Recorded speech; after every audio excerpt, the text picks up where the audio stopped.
सकाल पाउन सार छाद ऊपर किचन गार्डन रे हाजर पूजा करवा लगी किसी फूल फुला तुलमा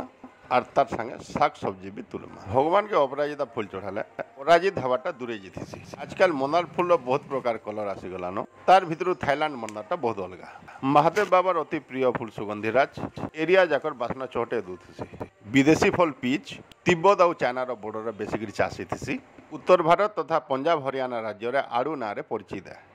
जेनटा कि बलांगीर अंचल आमर किचन गार्डन रे भी संभव हो पारिछे आपण माने जते बेले गज जगछन गुटे जिनिस के ध्यान देबे कच्चा गोबर खत अपेक्षा 6 मासर पुराना खत के बाछमा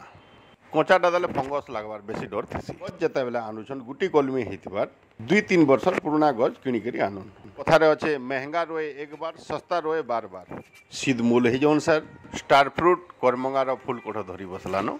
फूल रु जते बेले फल के परिवर्तन होउछे गछर जतन के ध्यान देवार के पड़वा तारपरे जेकि आमे सुखा टांगरे भी गुप्त धन पाई पारमा। नमस्कार।